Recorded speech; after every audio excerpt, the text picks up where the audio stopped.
Ya, kita sebagai alumni ini tetap santri, bukan alumni santri. Kalau alumni pesantren boleh lah. Ya, jadi pernah belajar di suatu pesantren. Tapi jangan sampai menjadi alumni santri atau mantan santri, ini bahaya. Lebih baik kita menjadi mantan preman, gitu. Alumni preman. Nah ini saking pentingnya. Ini ada semboyan di kalangan pesantren apa? Man laisa apa? Laisa indahu fulus fahuwa manfus. Jadi orang tidak punya uang akan mampus itu nanti. Maka buah kolang-kaling itu disulap menjadi emas. Kemudian Sunan Bonang mengatakan kepada Sunan Kalijaga, coba itu saja ambil, jangan milik saya. Sadar bahwa yang merampok itu bukan orang sembarangan, akhirnya berguru. Maka jadilah Sunan Kalijaga sebagai salah satu anggota Wali 9, dari perampok menjadi wali.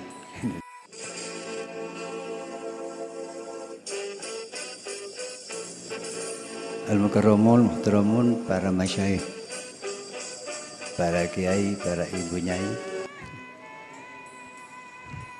Dewan Pengasuh Pondok Pesantren Jadid, Kepala Pesantren, dan Dewan Pengurus Pondok Pesantren,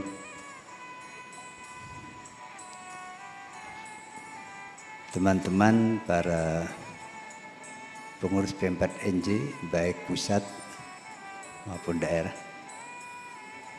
bapak-bapak, ibu-ibu, peserta halaqah yang saya hormati dan saya muliakan. Pertama, sebelum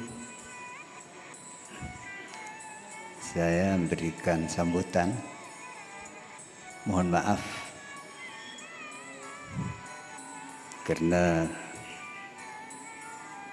terlambat hadir, karena dari tadi ini banyak teman-teman yang datang ke rumah dan sudah itu lalu istirahat. Ini kebablasan istirahat. Yang kedua, mohon maaf juga karena suara tidak sedang baik-baik. Ya. Yang ketiga, mohon maaf juga karena harus memberikan sambutan dalam keadaan duduk, karena khawatir nanti kalau berdiri lama bisa gemeteran.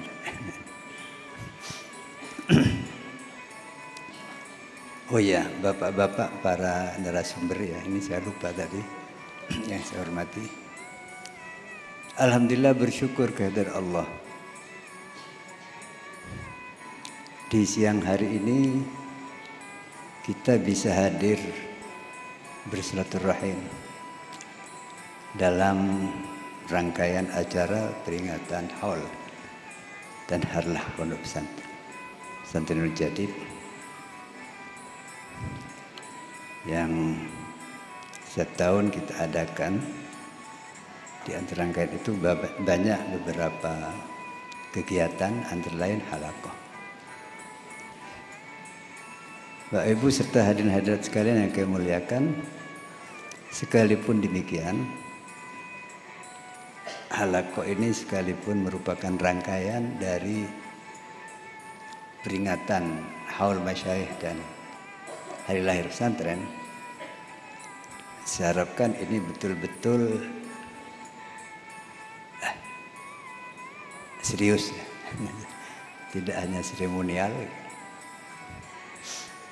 Ya, khawatir hanya sekedar meramaikan hall barangkali. Jadi jangan sampai terjadi seperti itu.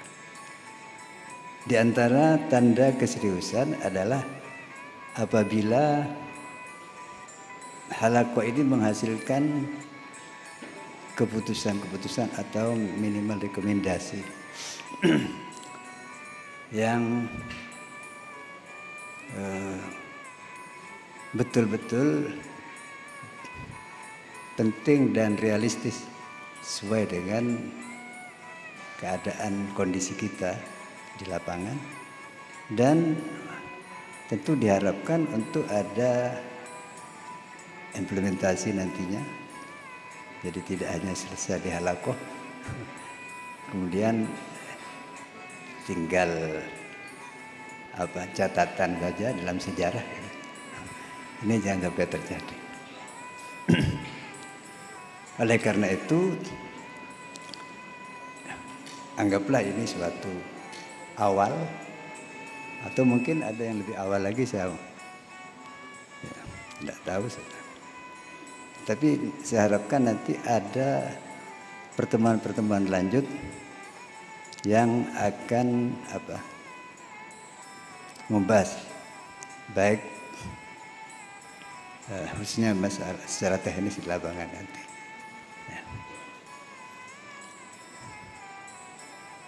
Ya. Jadi ini harapan saya, sebagaimana harapan kita semua, pimpinan Pondok Pesantren Jamia ini. Bapak Ibu sekalian yang saya hormati, sebagaimana kita ketahui, pesantren kita ini atau semua pesantren ini maksudnya melanjutkan perjuangan para pendahulu kita, termasuk pendahulu kita yang pertama, yaitu junjungan kita yang besar Muhammad sallallahu alaihi wasallam. Sejak sejarah pesantren itu sebenarnya dimulai sejak masa Nabi, sekalipun bentuknya tidak seperti sekarang. Kita kenal ya, sahabat itu kan santri sebetulnya. Ya, sahabat. Sehingga di kalangan masyarakat Madura, santri itu disebut kancah. Kancah. Itu santri. Jadi ini barangkali terjemahan dari sahabat. Barangkali ini ada juga makna yang dalam bahwa antara santri dan gurunya atau kiainya ini punya hubungan sifat pertemanan. Sangat akrab sekali, tidak ada jarak di antara kita. Dan begitulah yang dilakukan Nabi terhadap para santrinya, yaitu para sahabat.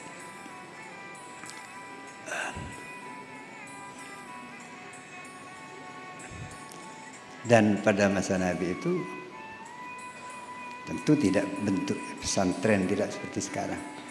Ya, santrinya itu adalah para sahabat yang banyak sudah punya keluarga, ya, di masyarakatnya di Madinah. Tetapi ada yang berasrama, tapi beberapa ya, yaitu para sahabat yang datang di luar daerah, yaitu dari Yaman misalnya, yaitu Abi Hurairah itu datang ke Madinah memang selain untuk menyatakan masuk Islam, juga ingin belajar kepada Nabi. Dan ada berapa lagi yang lain. Dan oleh Nabi diberi ruang tempat di sebelah masjid, itu disebut Sufa. Ya, sehingga disebut Ashabus Sufa. Nah ini barangkali cikal bakal asrama santri. Maka dari itu santri ini kita sebagai alumni ini tetap santri, bukan alumni santri. Kalau alumni pesantren boleh lah. Ya, jadi pernah belajar di satu pesantren. Tapi jangan sampai menjadi alumni santri atau mantan santri, ini bahaya. Lebih baik kita menjadi mantan preman, gitu. Alumni preman. Seperti Sunan Kalijogo dulu, itu alumni preman. Beliau dulu kan merampok. Kebetulan yang mau dirampok itu Sunan Bonang. Akhirnya ya dengan karomahnya, maka buah kolang kaling itu disulap menjadi emas. Kemudian Sunan Bonang mengatakan kepada Sunan Kalijogo, coba itu saja ambil, jangan milik saya. Sadar bahwa yang merampok itu bukan orang sembarangan, akhirnya berguru. Maka jadilah Sunan Kalijogo sebagai salah satu anggota Wali 9 dari perampok menjadi wali. Lah kita ini sudah lamanya tidak wali-wali. Ya wali murid lah kalau gitu.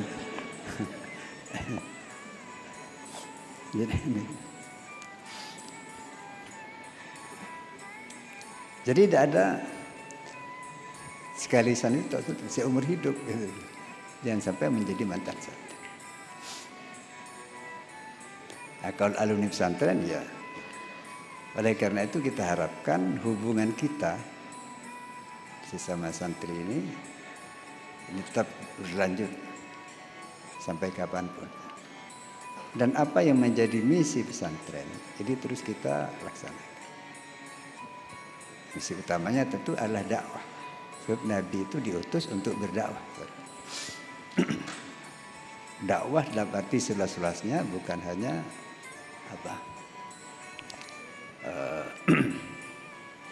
mengajak kepada hal-hal yang bersifat ritual, spiritual, tapi juga masalah sosial, ekonomi, bahkan politik dalam bidang politik.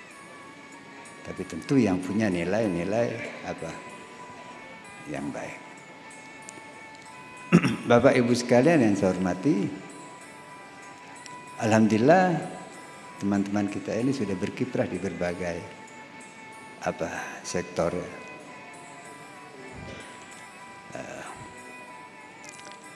Dan dalam bidang ekonomi, kemudian sosial, misalnya dalam organisasi ya,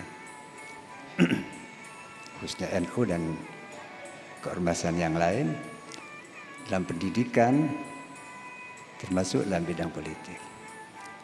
Nah ini saya harapkan nilai-nilai kesantrian akan dibawa dalam tugas-tugas kesehatan kita di sektor tersebut. Bapak Ibu sekalian yang saya hormati, agenda kita pada hari ini adalah masalah ekonomi. Saya kira ini suatu hal yang sangat penting sebab ini menjadi bekal hidup kita di dunia atau kehidupan. Sehingga siapa yang menguasai ekonomi itulah yang akan menguasai dunia. Sekarang ternyata rebutan di antara negara yang lebih besar itu sebetulnya yang kaitannya dengan masalah ekonomi. Nah ini saking pentingnya ekonomi. Ini ada semboyan di kalangan pesantren man laisa laisa indahu fulus fa huwa manfus. Jadi orang tidak punya uang akan mampus itu nanti. Bahkan sebetulnya itu dicontohkan oleh Nabi. Dengan kita yang besar Muhammad SAW. Beliau itu seorang pebisnis yang sukses. Ya sekalipun tidak pernah sekolah bisnis ya.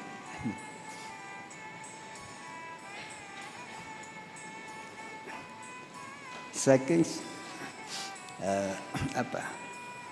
beliau pernah diajak oleh pamannya Abu Thalib ke Sam untuk berbisnis di situ. Kemudian akhirnya bermitra dengan Siti Khadijah yang waktu itu belum jadi istrinya ya. Siti Khadijah ini orang kaya di Mekah.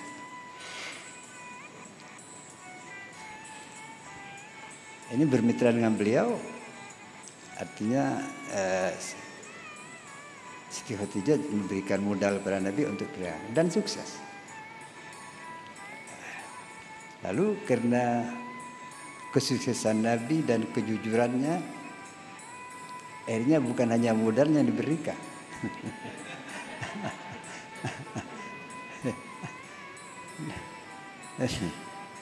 Ya badannya diberikan juga.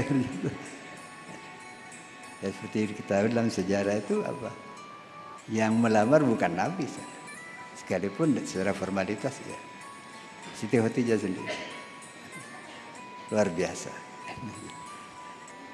Yang tak akan diulang sekarang, tidak ngerti ini.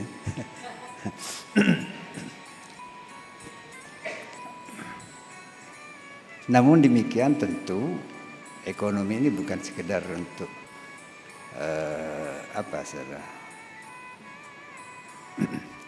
bekal hidup untuk makan, minum dan untuk hidup sehat dan apalagi sekedar bersenang-senang. Tapi lebih dari itu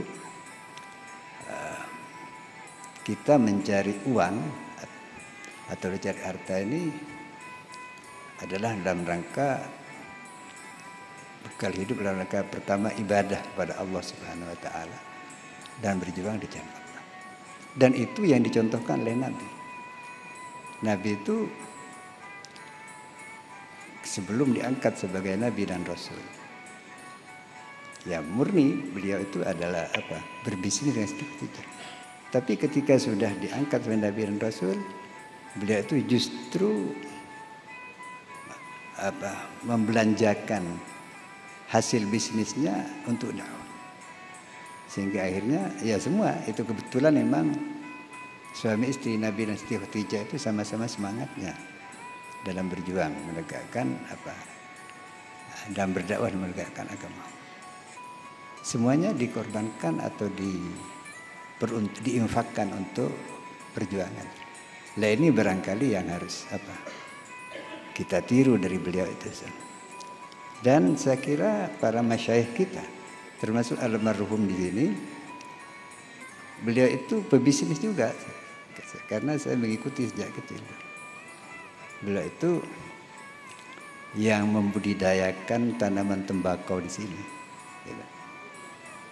Dulu orang-orang sini tidak biasa tanam tembakau.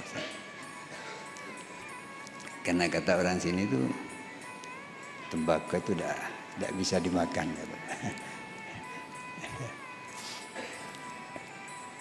Tapi kejadian waktu itu sudah mengalami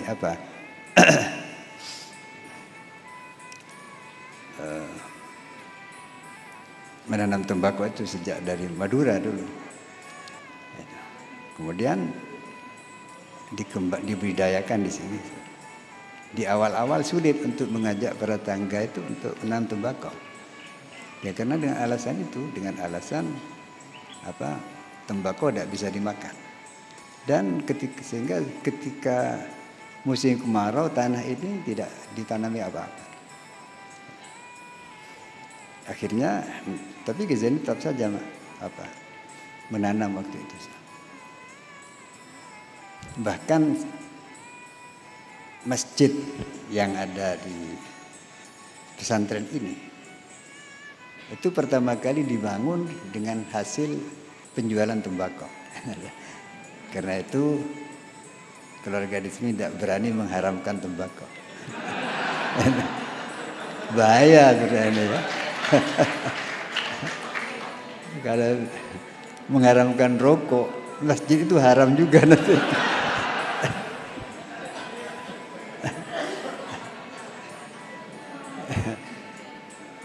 Ya saya masih ingat.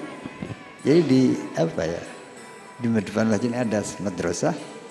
Di belakang madrasah itu Ghazali turun sendiri menjual tembakau pada orang arak-arak itu kan. Itu insya Allah santri lama itu tahu. Ke Junaidi mungkin tahu ya. Jadi turun sendiri.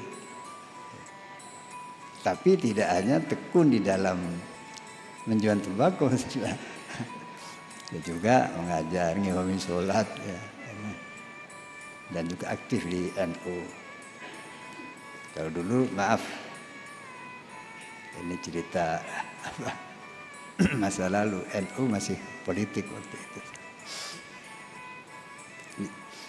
Jadi ini beliau, dan beliau itu selalu turun dalam pembangunan, bahkan bakar batu merah itu. Saya ingat di sini dulu. beliau ikut memimpin apa. Jadi tidak hanya maaf, tidak seperti saya ini kan di belakang meja saja. Katanya pembagian tugas kan. Ya baiklah, tidak apa-apa.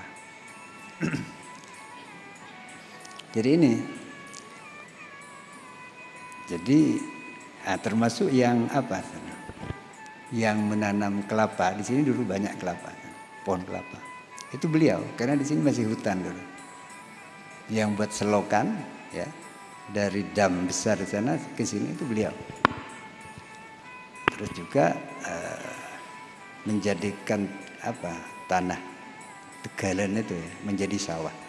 Itu ngajak orang untuk ngeduk ya, untuk menggali sehingga bisa ditanami. Karena itu kalau kita melihat di daftar kerawangan di desa, ini tanah bukan sawah. Jadi tanah D istilahnya. Ya. D itu Tegalan. Tapi sekarang sudah jadi sawah, lebih baik ketimbang tanah sawah yang ada di pesisir itu. Nah ini beliau kerja sendiri, ngajak tetangga. Tapi tidak hanya urusan bisnis ekonomi bergaul dengan tetangga, juga ada dakwah dan memperbaiki hal-hal yang tidak benar secara syariat. Dulu saya masih ingat waktu kecil itu banyak tetangga-tetangga yang kalau nanam padi itu biasanya di pintu air di sawah Kelabengan katanya. Jadi beliau itu bergaul termasuk di sawah ya. Dengan para tetangga ini tidak hanya urusan kerja tapi juga ada dakwah juga. Dulu ada kebiasaan di sini kalau sudah nanam padi itu di pintu air sawah itu diberi sesajen yang terdiri dari apa tajin itu apa? Bubur tapi kecil, sedikit, diberi warna merah, ada hijau, ada. Sudah ditanyakan untuk siapa? Ini untuk yang halus, penjaga sawah itu yang halus. Kejadian waktu itu tidak melarang, tidak. Tapi kemudian dirubah caranya. Beliau waktu itu buat nasi tumpang ya, dan banyak kuenya waktu itu. Dibawa ke sawah, ngajak para tetangga yang bertani itu untuk baca Yasin, tahlilan. Lalu makan. Jadi yang asalnya sesajen diubah menjadi nasi tumpeng dan bukan dimakan yang halus tapi yang kasar.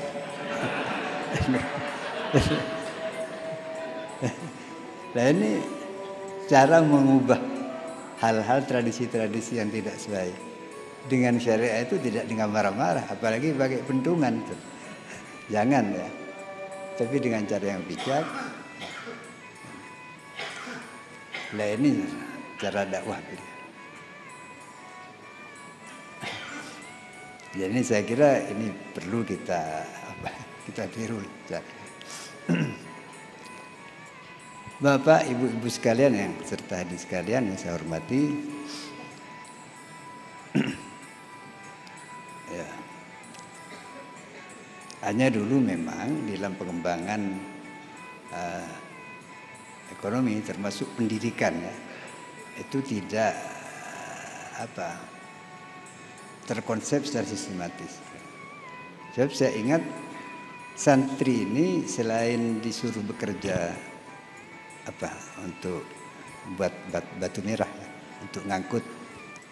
Ini kalau pas musim tanam, santri ini disuruh secara per kelas itu disuruh turun ke sawah untuk nyabut rumput, dilatih. Nah ini kan latihan kerja ini sebetulnya. Ya. Itu dulu. Ya memang tidak ada sekolah kejuruan dulu itu. Ya semua santri.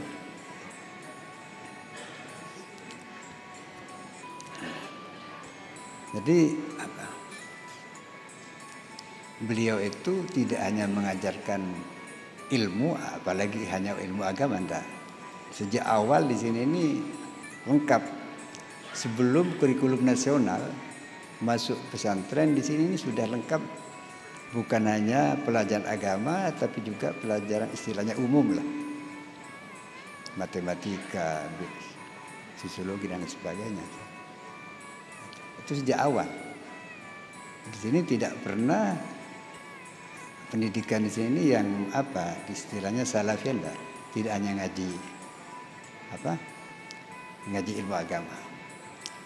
Sekalipun memang penekanan kepada santri itu untuk menguasai agama. Sehingga santri-santri yang mendaftar dulu, ini yang dites kemampuan dasarnya itu agama. Bukan ijazah yang dibuat pertimbangan untuk menerima penempatan itu. Itu pengetahuan agamanya. Sehingga sekalipun sudah berijazah SMP, SMA, ini kalau dites ilmu agamanya tidak lulus, harus mengulang dari bawah. Yaitu dari ibtidaiyah lagi. Itu ada santri lulus SMA semuanya dari ibtidaiyah dulu. Dan mereka mau. Sebab memang dulu mondok itu untuk ngaji memang, untuk belajar agama. Baru pada tahun 70-an ketika sudah ada penyetaraan antara madrasah dan sekolah ya. Madrasah di bawah waktu itu di bawah Kementerian Agama, sedangkan sekolah di bawah Kementerian Pendidikan dan Kebudayaan. Ada penyetaraan. Di waktu itulah ijazah maka menjadi pertimbangan. Sehingga ketika santri ada yang sudah berijazah, sekalipun ilmu agamanya masih sangat rendah, itu harus meneruskan ke jenjang yang lebih tinggi. Ini yang akhirnya menurunkan kualitas keilmuan agama. Dulu saya masih ingat, saya itu belajar alfiyah itu kelas 6 ibtidaiyah. Itu dulu. Sampai ke sanawiyah, ke dulu muallimin. Kalau sekarang aliyah pun jangan disuruh baca alfiyah. Maaf.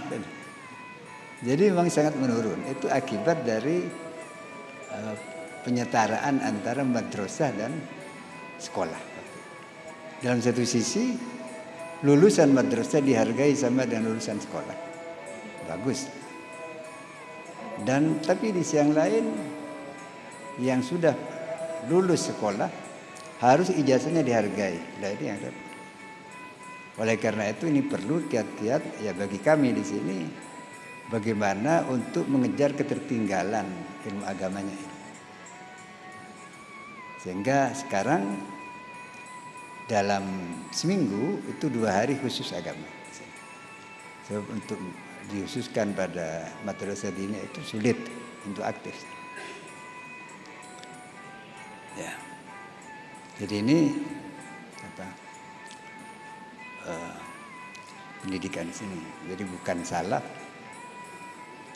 sekalipun tidak ada instruksi dari pemerintah.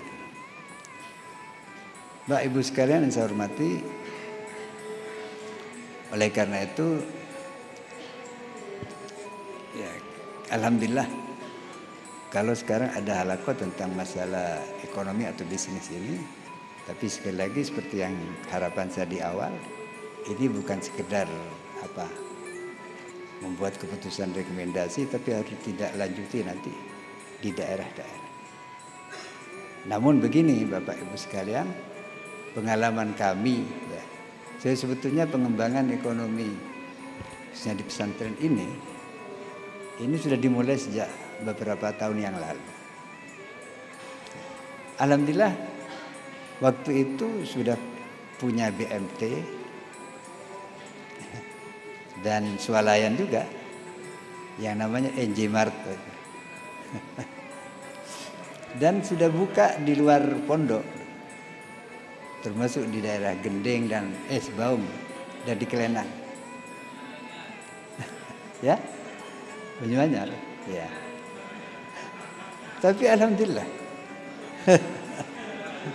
berakhir dengan kebangkrutan. Nah ini perlu kita perlu kita teliti kenapa kok begitu. Ya. Kok bisa usaha-usaha yang kita lakukan itu kok berakhir dengan kegagalan. Sementara di pesantren lain, maaf saudara, khususnya Sidogiri ya.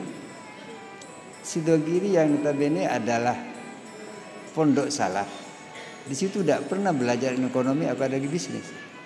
Tapi mengapa Sidogiri itu kok sukses? Sukses membuat BMT, UGT, kemudian swalayan ya, basmalah. Dulu di Gending itu di Sebaung lebih dulu Enjimar ketimbang basmalah. Tapi akhirnya ya gitu. Yang Enjimar ya mati pelan-pelan gitu. Yang basmalah sampai sekarang berkembang. Nah ini perlu kita teliti. Alhamdulillah juga di masyarakat, di kalangan santri ya, ada yang namanya BMTNU Jawa Timur. Itu yang merintis itu bukan NU-nya, bukan santrinya, santri tapi bukan. Itu daerah Keporah Semenep. Sekarang sudah merambah kemana-mana. Nah ini perlu kita teliti juga, perlu kita studi banding ke Sidogiri mungkin ke sana. Kebetulan yang pendiri dan pimpinan BMTNU itu santri Sukorejo, terus terang aja.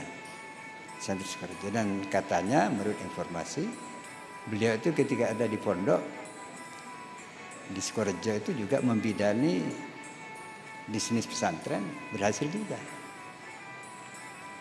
Nah, akhirnya sampai di pulang ngajak teman-teman santri yang lain untuk mendirikan bisnis itu.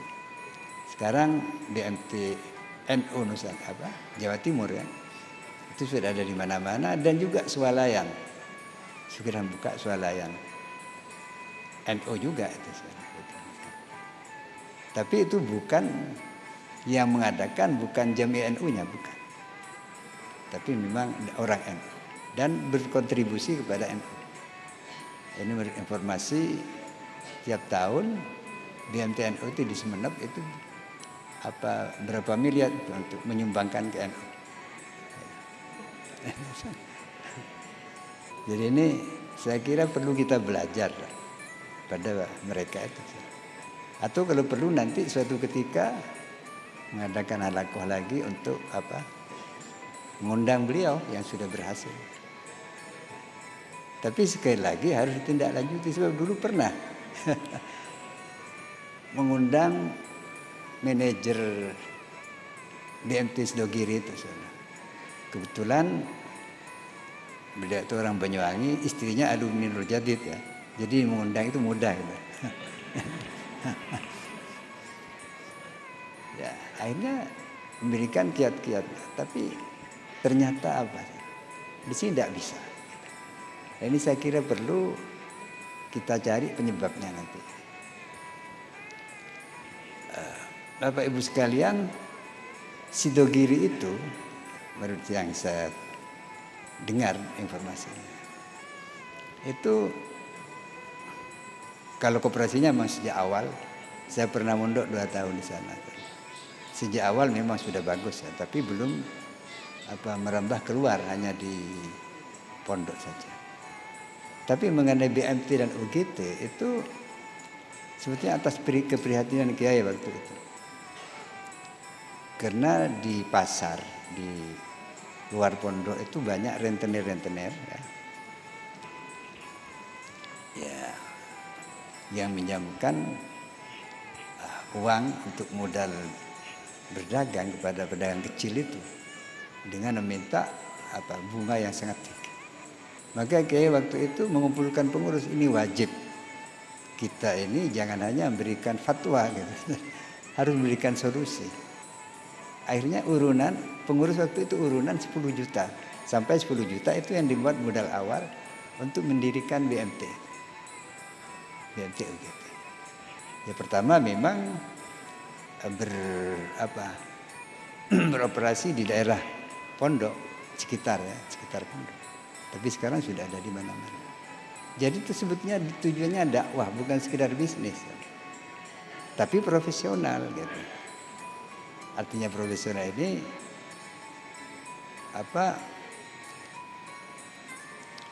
manajernya termasuk komisarisnya dan karyawannya diperlakukan secara sesuai dengan kaidah-kaidah bisnis. Artinya maaf, tidak kerja bakti gitu. Ini masalahnya ya. Ya sekalipun tidak besar sesuai dengan kemampuan usaha waktu itu. Nah, dan yang saya tahu karyawan-karyawan BMT UGT Sidogiri dan termasuk Basmalah itu tiap bulan kalau tidak kira ada pembinaan dari pondok sana.